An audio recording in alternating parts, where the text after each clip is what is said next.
Bienvenidos y bienvenidas a un nuevo episodio de nuestro canal de podcast en Historias sin pretensiones. Hoy viajamos a uno de los conflictos más complejos y controvertidos del siglo XX, y mira que hubo, como fue la Guerra de Vietnam. Un conflicto que no solo cambió la geopolítica mundial, sino también la forma en la que la literatura y el cine han contado la guerra.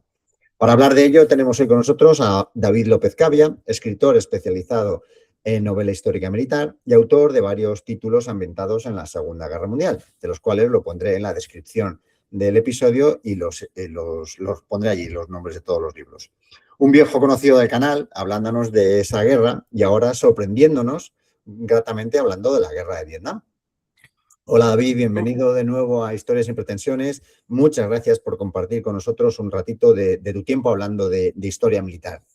Pues encantado de estar contigo, Antonio, te lo debía, tenía ganas de charlar contigo y además es que se pasa el rato muy ameno y muy rápido hablando contigo y bueno, pues si les podemos transmitir a nuestra audiencia lo que es una pincelada de este conflicto que fue el más largo de la Guerra Fría, pues encantado de aquí un mano a mano contigo. Seguro que lo vamos a conseguir porque tú impactas y tú enganchas de una forma muy, muy sencilla, ¿no?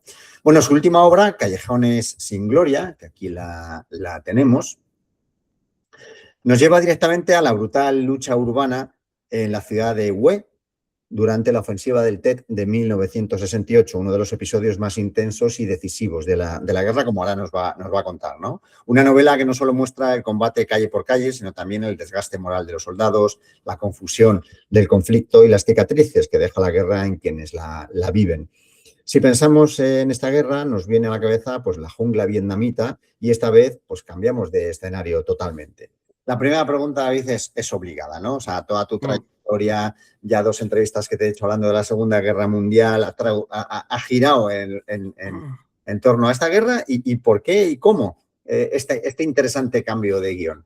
Vale, bueno, esto era un doble reto que tenía. Por una parte, por un amigo mío, Jesús Arangüena, que es un fanático de Vietnam y me insistió muchísimo en escribir una novela ambientada en Vietnam. Y por otra parte, también era un pequeño desafío personal de decir, venga, vamos a dar el salto a otro conflicto, vamos a demostrar que somos capaces de desenvolvernos en otras épocas históricas. Y como Vietnam es uno de los conflictos que después de la Segunda Guerra Mundial más me llaman la atención, pues pensé en desembarcar en una nueva etapa histórica.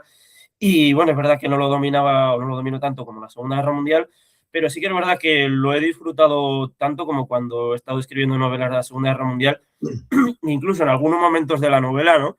Lo he disfrutado, lo he sentido más que cuando estaba escribiendo, y fíjate que me he emocionado escribiendo, ¿no? Pero con este la verdad que es un libro que lleva mucho sentimiento y que le he metido mucho cariño, sí. ¿Has notado mucha diferencia entre ambos conflictos? Que tampoco hay una distancia en el tiempo tan importante y tan grande. Pues sí, la verdad que es verdad, porque Antonio, vamos a decir, la intervención americana comienza en el 65 oficialmente, que tapadillo estaban ahí de varios años antes, que ya tenían equipos de fuerzas especiales, aviones y buques desplegados. Bueno, la cosa que sí es un conflicto muy difícil, o sea, muy distinto, ¿no? Porque aquí es que es una situación completamente distinta. Aquí en la Segunda Guerra Mundial se trataba de liberar de unos regímenes totalitarios, ¿no? Ya que es una oposición frontal al comunismo, que no dejaba de ser totalitario, pero el contexto político de Vietnam era muy distinto, ¿no? Teníamos un Vietnam del Sur que no era mejor que Vietnam del Norte, porque era un régimen muy autoritario. Y sí que es verdad que la sociedad americana pues, estaba muy confiada por la victoria en la Segunda Guerra Mundial, ¿no? Y bueno, pues muchos de los jóvenes americanos están muy influenciados por lo que sus padres pues, habían hecho en la Segunda Guerra Mundial, pero aquí el contexto va a ser distinto, va a haber mucha corrupción, se va a gestionar muy mal el conflicto, sobre todo la relación con la población civil, el impacto de la prensa va a ser todavía mucho mayor, ¿no? Y bueno, pues digamos que no va a ser vista esta guerra como una guerra de liberación, no se van a conseguir ganar, esa famosa frase que decían, las mentes y los corazones no se los van a conseguir ganar. Entonces, esa es la gran diferencia que veo yo, que no es una guerra de liberación como cuando desembarcan en Normandía, por ejemplo. Yeah. Hay algunos temas que has tocado, por ejemplo, la presión mediática, ¿no? Incluso el cine, que, bueno, que va a ir saliendo a lo largo de la entrevista porque también tiene momentos puntuales y muy claros. Oye, ¿y por qué decidiste centrarte en la batalla de Hue, ¿no? También salirte un poco de esa imagen que tenemos todos de Vietnam, la jungla, pero que también es verdad que has mantenido el escenario de guerra urbana con la anterior, con la última novela que tenías, ¿no? Nunca quiso ser un héroe, que estaba centrada en la batalla de Aquisgrán. Pues te lo reconozco, Antonio, porque es verdad, últimamente me ha dado por las batallas urbanas, es verdad. Sí que se debe a que compré un libro que muy bueno de la editorial Salamina, Calle a Calle, y recoge pues varias batallas urbanas y cuando lo leí pues me llamó la atención Hue. Dentro de Vietnam, ¿por qué Hue en concreto? ¿Por qué esa ofensiva del TED? Bien, pues porque es verdad que se aleja de esta concepción clásica que tenemos de Vietnam, con la selva impenetrable, con emboscadas de los Charlies, ¿no? Con las sanguijuelas, con las serpientes, se aleja mucho de esa imagen, pero esta gran batalla urbana, en la cual Estados Unidos puede reclamar la victoria en el plano militar, va a ser el punto de inflexión, va a ser el momento más decisivo. Sí que es verdad que el Vietcong y el ejército no vietnamita se llevan una paliza, pero las imágenes que van a ir viendo, ¿no? Y de repente que se produzca un levantamiento en todo el país cuando el presidente Johnson hablaba constantemente de que estaban ganando la guerra, llegaban informes muy optimistas desde el cuartel general de Saigón, ¿no? Y de repente, pero no teníamos esto ganado y de repente nos estalla un levantamiento en todo el país, ¿no? Entonces, claro, a partir de ahí la moral americana se va a ir deteriorando, ¿no? Sí que había consumo de drogas, pero a partir de aquí se va a exacerbar mucho más. Digamos que se van a producir estos casos de fragging, ¿no? De que mataban con granadas a los oficiales impopulares.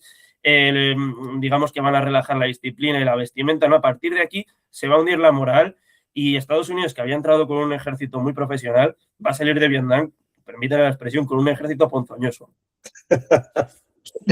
No, y además es la cruda realidad. Has dicho cositas que las podríamos trasladar perfectamente a este mes de abril de 2026 y vuelve a encajar de una forma casi precisa, ¿no?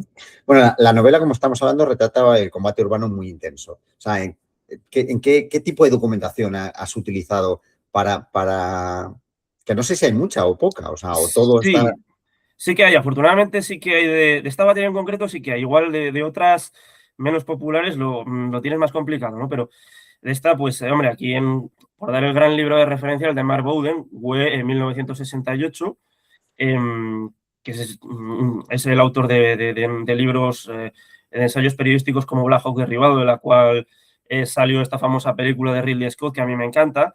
Tenemos también las memorias, por ejemplo, de Nicholas Ward, Faceline Green, y este hombre, pues claro, describe muy bien los combates, los sentimientos, ¿no? Te da una visión muy humana de lo que fue la batalla de Hue.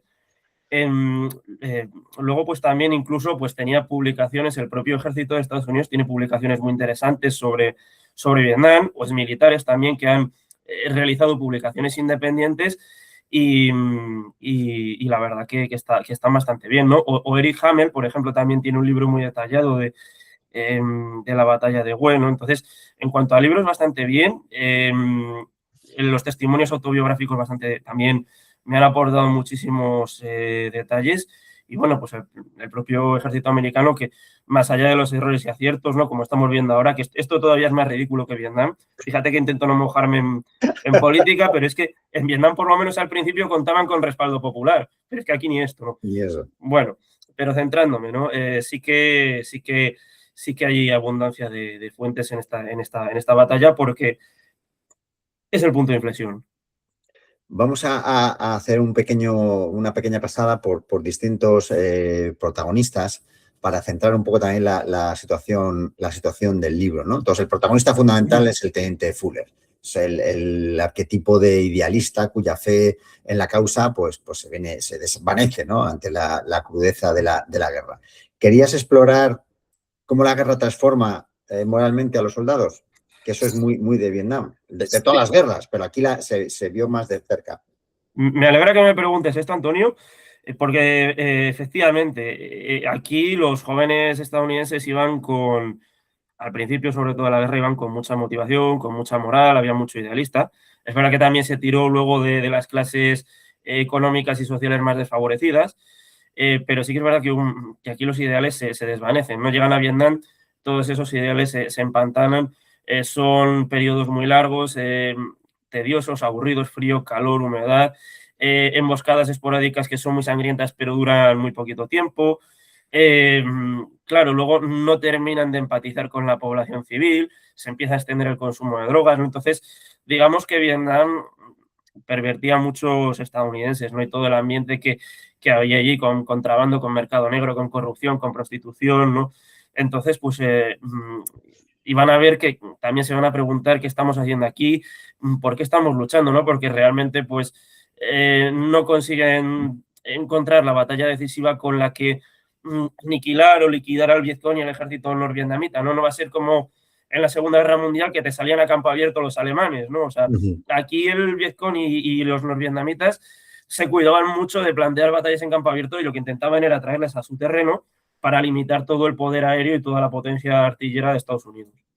Y ya tenían un antecedente que eran los franceses. Sí. O sea, que fíjate que poco aprendieron, a lo mejor mucho, seguramente por la soberbia típica estadounidense de venir de una guerra mundial y haber salido de forma heroica, ¿no? Oye, el título, David, sugiere una visión poco heroica de la guerra, ¿no? ¿Qué significa exactamente sin gloria en el contexto del libro? ¿Por qué hablabas de sin gloria?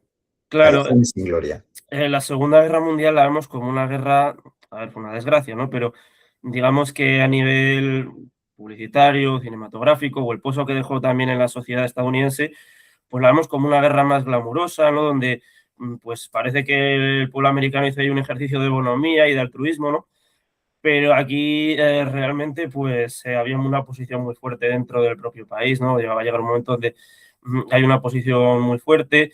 Sí que, a ver, sí que es verdad que hay momentos que hay actos de heroísmo en la novela, pero realmente van a ver los protagonistas que en medio de esa batalla del web no hay un objetivo concreto, o tanto sufrimiento y tanta sangre para luego qué, ¿no? Para llegar a mi país avergonzado, ¿no? Entonces, pues eso, va a ser una guerra especialmente ingrata para el veterano estadounidense, y de hecho, como recojo en varias de las frases que pongo, bueno, al principio de cada capítulo pongo varias frases, pues bueno, un veterano de la batalla de Hue sufrió una herida y durante un tiempo tuvo que utilizar, me parece que silla y muletas, y le preguntaban que por qué tenía que ir así, y al principio avergonzado decía que había tenido un accidente laboral y que tardó bastantes años en decir que era porque había sido herido en Vietnam. Tú fíjate. ¿Hasta dónde llega la Sí. repercusión psicológica de los soldados, ¿no? Oye, volviendo a los protagonistas, a mí me llama la atención y me gustó mucho. Además, creas un enfrentamiento social, ¿no? Entre comillas, ¿no? Con un soldado racista de Mississippi y un soldado afroamericano de Nueva York. Ahí haces un juego bastante explícito. Sí, sí, la verdad que al final los ejércitos no dejan de ser un reflejo de la sociedad, ¿no?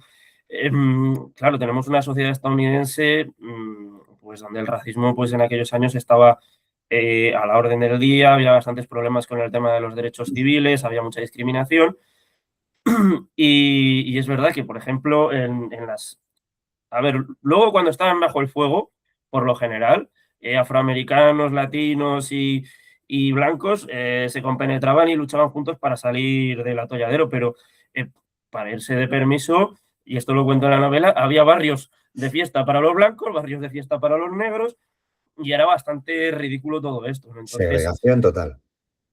claro, entonces pues es un elemento más que estuvo muy presente en la guerra de Vietnam, y aunque fue la primera guerra en la que ya se empiezan a tener unidades mixtas, ¿no? En cuanto a temas raciales, pero sí que van a estar por una parte los afroamericanos, por otra.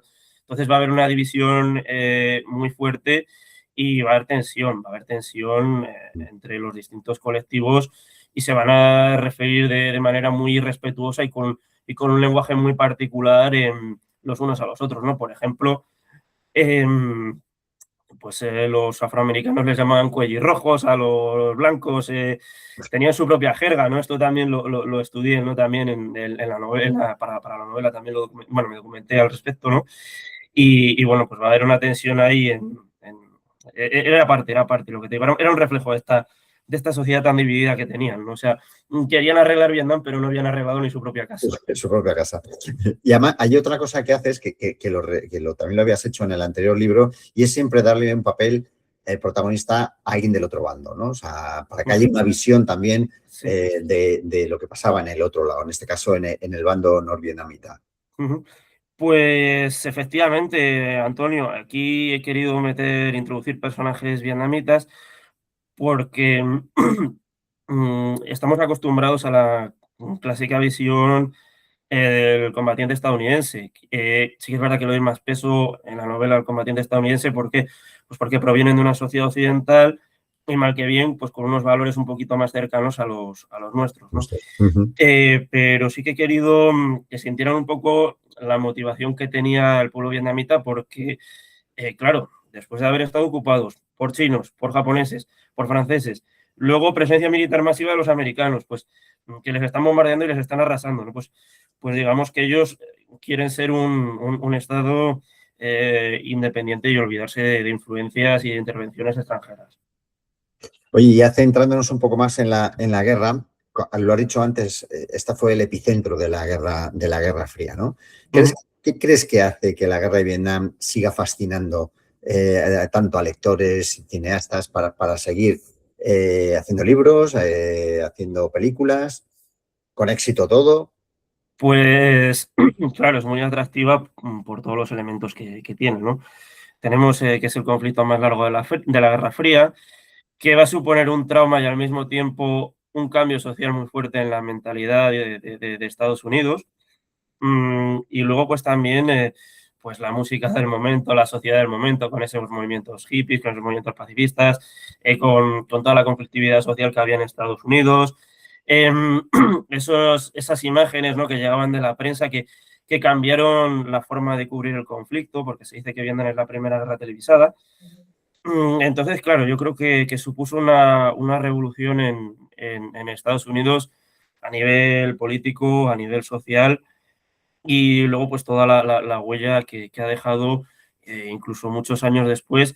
Y esas imágenes que ha recogido la prensa, que es que han permanecido en las retinas, ¿no? En fin, ya hablaremos de esto más adelante, pero yo creo que ese es el gran atractivo que tiene, ¿no? Y sobre todo, probablemente también la arrogancia inicial de un Estados Unidos que se esperaba una victoria fácil y que salió de allí pues traumatizado. Sí, aquí lo que has dicho antes de que, bueno, pues fue la primera guerra televisada, más o menos, ahí sí que hay un salto bestial con la Segunda Guerra Mundial, ¿no? Se pasa del edulcoramiento propagandístico de la Segunda Guerra Mundial, con aquellas películas, bueno, que se hicieron más tarde, pero que estaban más tarde, a esto que era más crudo, ¿no? Era como más, pues se estaba viendo, o sea, ya independientemente de las películas, ahí se estaba viendo y la información que llegaba por la prensa era bestial en el día a día, ¿no? Oye, muchos historiadores dicen que la guerra de Vietnam era imposible de ganar por Estados Unidos desde el principio. ¿Estás de acuerdo con eso o crees que fue una guerra perdida desde el inicio o hubo algún momento en el que realmente pudo ganarse? Yo pienso, es que claro, yo la veo difícil de ganar, yo es que soy de los que piensan que imposible. ¿Por qué? Vale, si tienes una maquinaria militar la más fuerte del mundo, la más potente del mundo, un poderío aéreo inigualable, un ejército muy bien entrenado, logística, todos los medios a tu disposición, pero es que el aliado que tú tienes es corrupto, es débil y en cuanto dejes de apoyarle se va a ir y te va a dejar vendido. Entonces, claro, si no tienes un aliado fiable, no vas a poder. Hombre, ¿poder derrotar a Vietnam? Pues hombre, igual sí, pero hubiera sido una intervención muy, muy sangrienta con invasión del norte de Vietnam.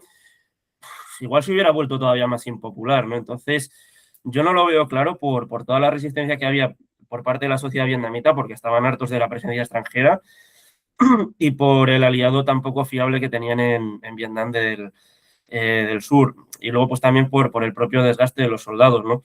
Eh, es más, no era un ejército tan profesional o tan bien instruido como en otras guerras. Eh, Ahora, al principio sí, pero a medida que iban transcurriendo los años no. Y luego tenían un sistema de rotaciones muy malo.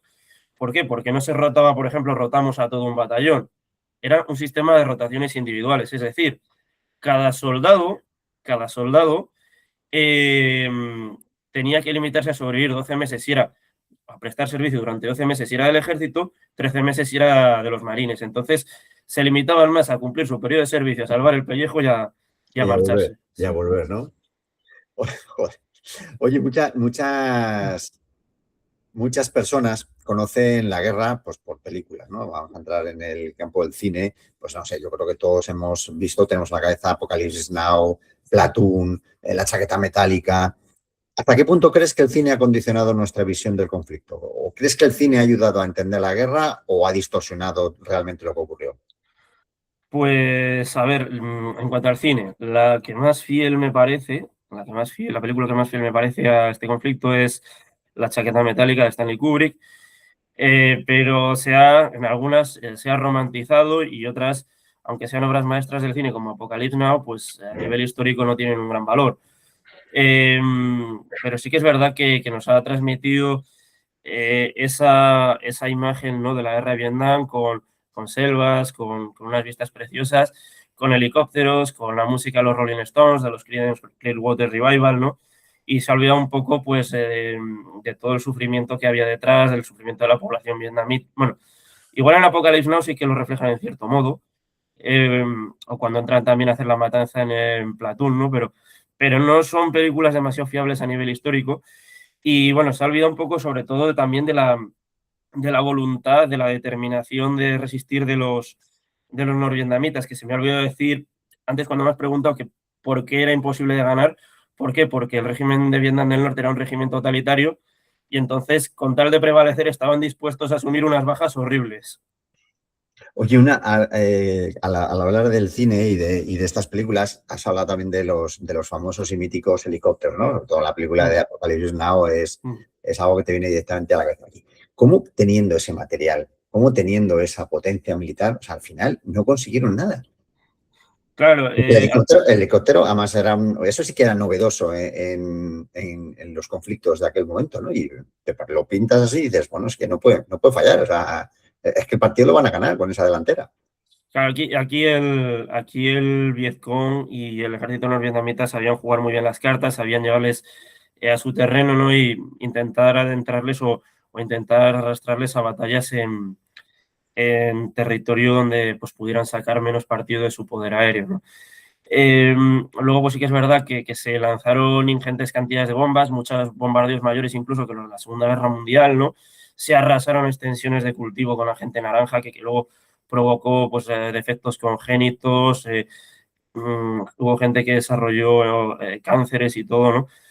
Pero todo eso no valió porque, y es verdad que el ejército de Estados Unidos, pues te va a decir que prácticamente gana todas las grandes batallas que hay, pero el Vietcong tiene una determinación muy fuerte de resistir y también el ejército norvietnamita, ¿no?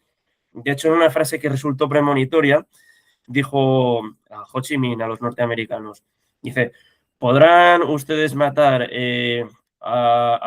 por cada suyo de los que caigan, por cada suyo de los que caigan, podrán ustedes matar a 10 de los nuestros, que aún así ustedes seguirán perdiendo la guerra. Y bueno, pues Vietnam lo que va a hacer es no cimentarlo en una victoria táctica, en una victoria sobre campo de batalla, sino lo que va a hacer es cimentarlo en una victoria política, en una victoria publicitaria, en una victoria de marketing y en una victoria social, ¿no? Entonces, sí, tú puedes ganar la batalla, pero también tienes que ganar la guerra. Hay que tener en cuenta la sociedad, la política y la capacidad para manejar las imágenes, ¿no? Y el relato. David, ¿qué tiene de particular la batalla de Hue dentro de la guerra de Vietnam? Pues va a ser una de las batallas más duras que libró el Cuerpo de Marines de los Estados Unidos en su historia. Era muy importante, era la tercera mayor ciudad del país, 140.000 habitantes, antigua capital imperial, la gran capital cultural, intelectual de Vietnam, y tenía un valor simbólico muy importante, aparte del valor estratégico que pudiera tener, pero se va a convertir en un símbolo, ¿no? Y bueno, de hecho los vietnamitas lo veían, dice, por cada día que la bandera del Vietcong seguía ondeando en lo ¿Ondeando? alto de la ciudadela, era un día más ganado, no era un día más que les hacían daño, era una batalla publicitaria ganada. Entonces, Ya, ya. sí, van a prevalecer, pero el coste de avanzar por las calles va a ser muy encarnizado, los marines estaban acostumbrados más a luchar en arrozales y selvas, y van a tener que aprender a desarrollar tácticas urbanas. Y hasta que, digamos que aprenden a desenvolverse en el combate urbano, pues les va a costar bastantes bajas. Oye, podríamos, salvando los escenarios, evidentemente que son muy distintos, ponerla al mismo nivel que un Guadalcanal, Okinawa o Iwo Jima, por ejemplo. Ay, jo, no me atrevo a comparar así, Es que, Antonio. claro, el ambiente es distinto, con lo cual es muy difícil hacer comparativas. Pero me refiero por lo dura. Como, es que al decir tú lo Sí, dura que había sido esa batalla, claro, los estadounidenses venían en el Pacífico, la guerra fue muy... sí, sí. Hombre, por dureza, hombre, igual como Iwo Jima, ¿no? Pero que creo que Iwo Jima fue más dura. Pero sí que la metería, si hacemos un ranking de las batallas que el Cuerpo de Marines de Ahí, Estados ¿no? Unidos estaría tranquilamente entre las 5 o 10 más duras que han librado, ¿no? Eh, por, por decisiva sí podría equipararse pues, a una batalla decisiva, no sé, pues a un Guadalcanal, ¿no? A nivel decisivo, porque es que va a ser lo que marque el antes y el después, Pues aunque sí la es guerra. verdad que es en otro conflicto, sí. Ujú. Durante la ofensiva del Tet y especialmente en la batalla de Hue, el impacto mediático fue enorme. Ya lo hemos avanzado un poco antes, ¿no? ¿Crees que fue uno de los momentos en que cambió la percepción de la guerra en Estados Unidos, en la sociedad? Sí, sí, Cuando se dieron cuenta de dónde se habían metido, por lo menos los sí, civiles en Estados Unidos. sí, sí, sí, aquí es que a nivel social es lo que va a marcar el antes y el después, ¿no? Y a nivel de respaldo ciudadano a la guerra, si bien se empezó con bastante entusiasmo, pues van pasando los años y cada vez, bueno, y bueno, pues al principio llega un momento que esos informes tan entusiastas, ¿no? Que llegan desde Saigón, pues ya no empiezan a ser tan entusiastas, ¿no? Se encuentran un levantamiento masivo en las principales ciudades, ¿no? Me parece que era 36 de las 44 capitales de provincia fueron atacadas. Entonces dice, pues bueno, no teníamos controlado esto, ¿no?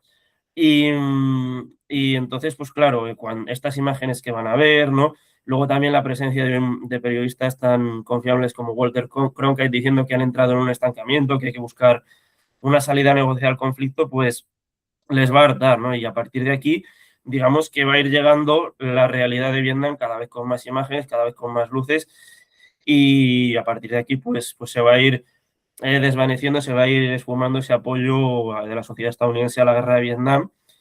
Es más, cuando en su programa de la CBS, Walter Cronkite dijo que había entrado en un estancamiento, que había que buscar una salida negociada, se dice, aunque esto no está del todo comprobado, pero se dice que el presidente Lyndon B. Johnson se dirigió a uno de sus asesores o a sus asesores y dijo, si he perdido a Walter, he perdido al americano medio. Entonces, claro, esa victoria, en fin, fue una victoria militar estadounidense, pero una victoria política de los comunistas.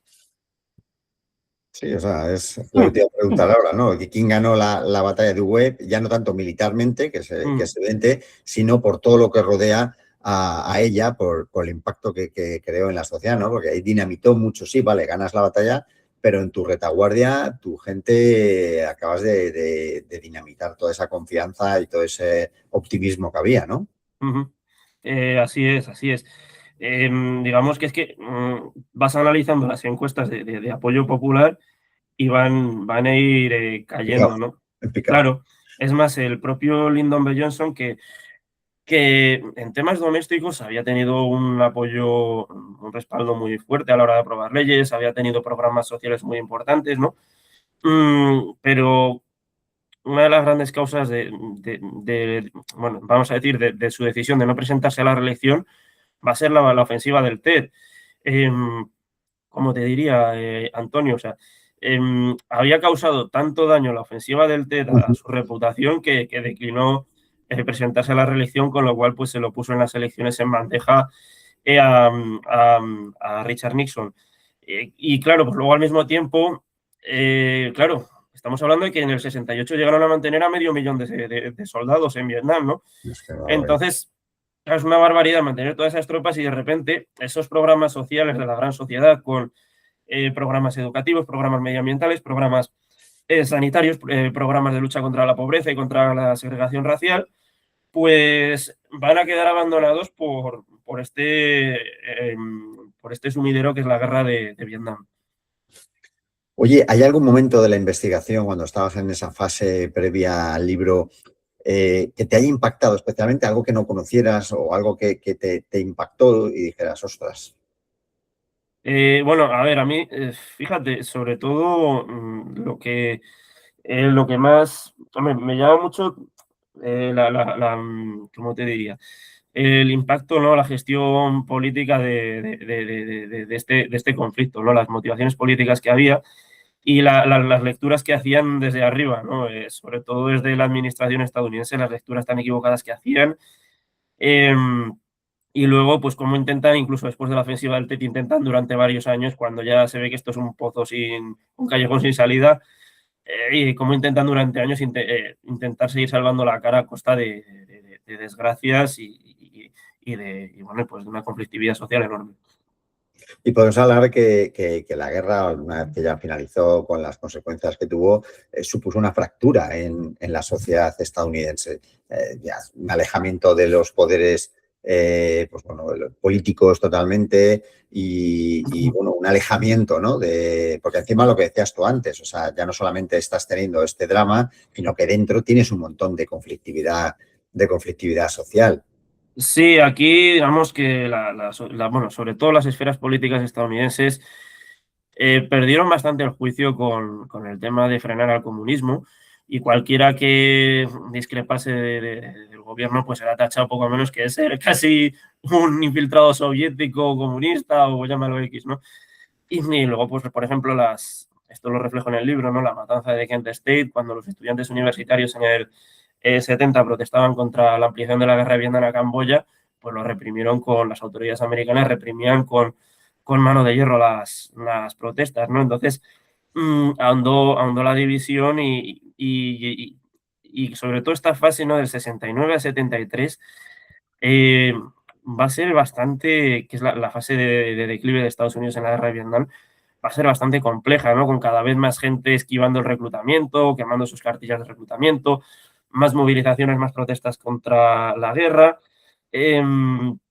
Y aunque sí que se va disminuyendo la presencia militar estadounidense de manera progresiva, pero ahí sigue la división, ¿no? Y el desencanto de los estadounidenses con la clase política, ¿no? Y sobre todo, pues también el hecho también de que se habían mandado a muchos hijos de clases trabajadoras y de clases muy humildes a hacer la guerra pues, de los ricos, ¿no? Por decirlo de alguna manera.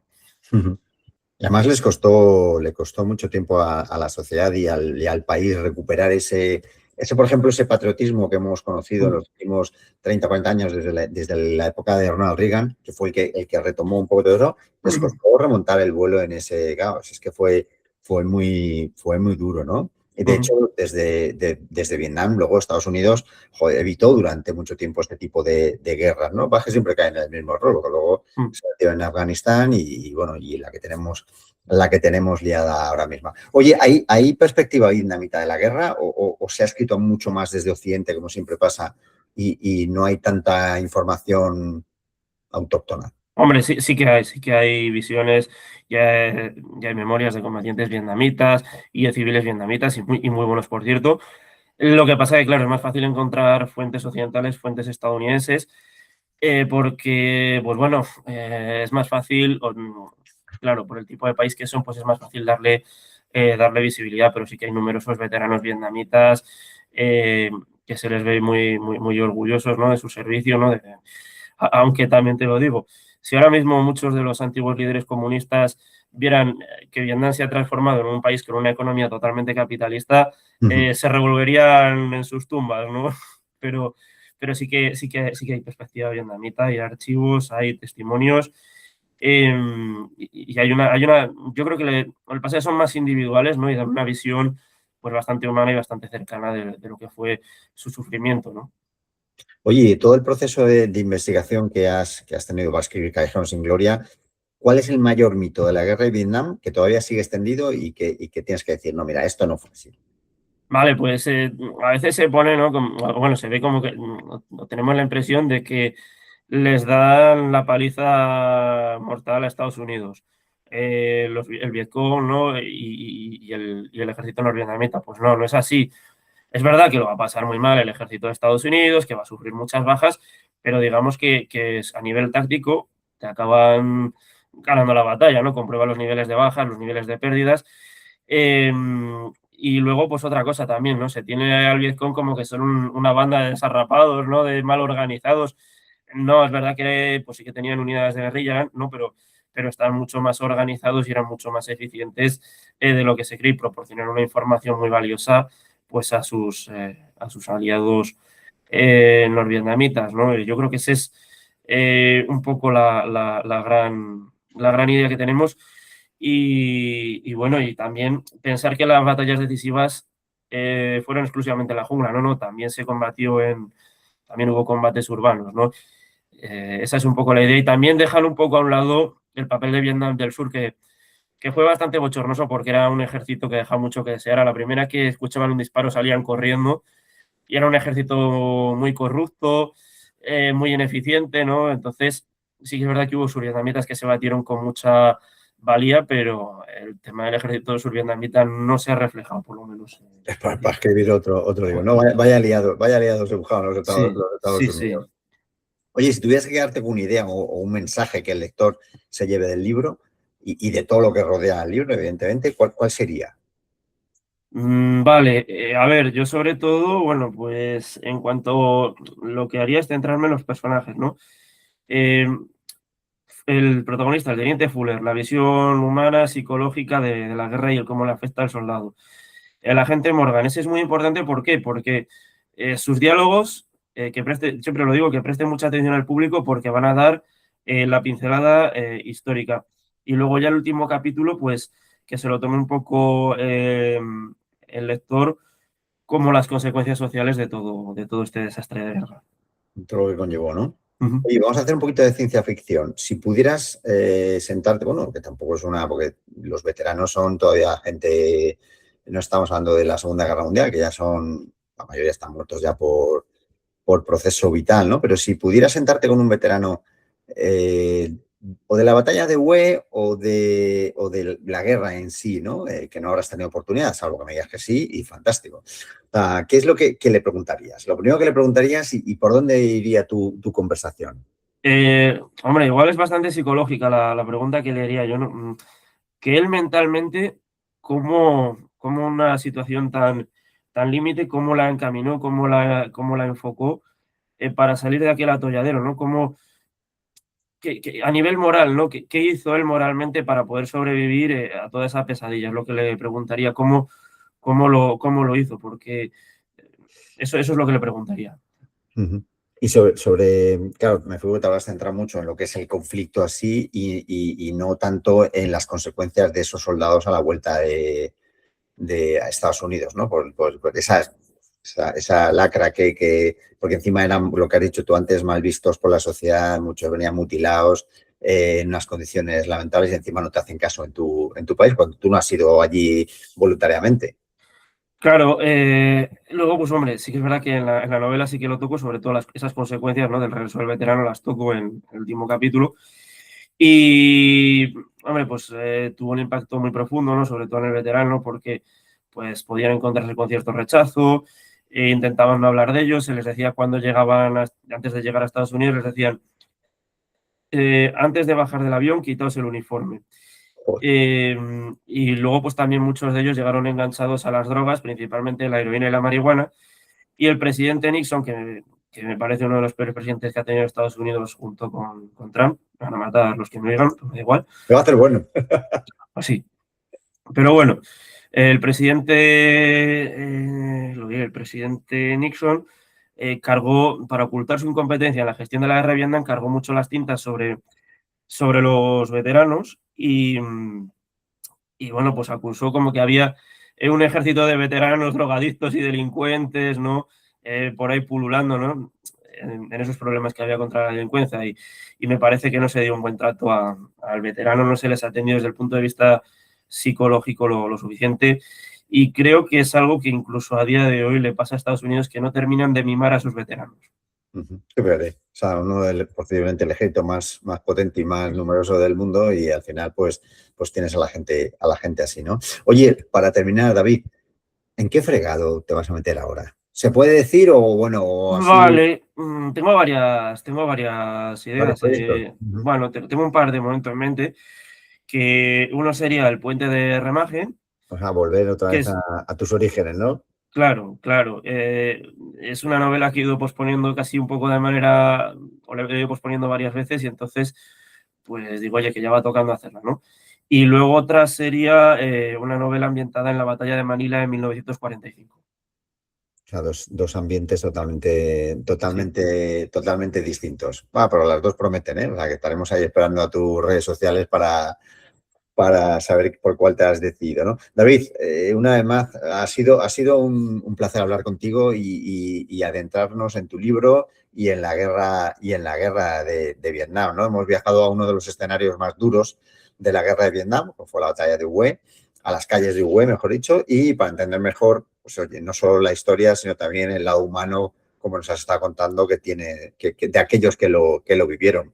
Pues a mis oyentes simplemente decirles que si les interesa la novela histórica bélica y quieren una historia intensa, documentada y muy humana, pues recomendación absoluta de Callejones sin Gloria de David López Cavia. David, muchísimas gracias por acompañarnos hoy. encantado, Antonio, un placer charlar contigo. Estaremos pendientes, ya te digo, de las redes sociales para leer tu nuevo libro y traerte otra vez al canal para que nos hables de su contenido y de todo lo que rodea. Porque lo interesante cuando hablo contigo ya no solamente es el libro en sí, sino lo que trae el libro a su Mm. alrededor, ¿no? Esa ambientación histórica que haces tan pormenorizada y tan exhaustiva que bueno, sitúa al lector en aquellos conflictos. Lo dicho. Muchísimas gracias, David, y ánimo con esos proyectos. Decántate por uno primero y ya hablaremos. Muy bien, ¿Vale? encantado. Gracias, David.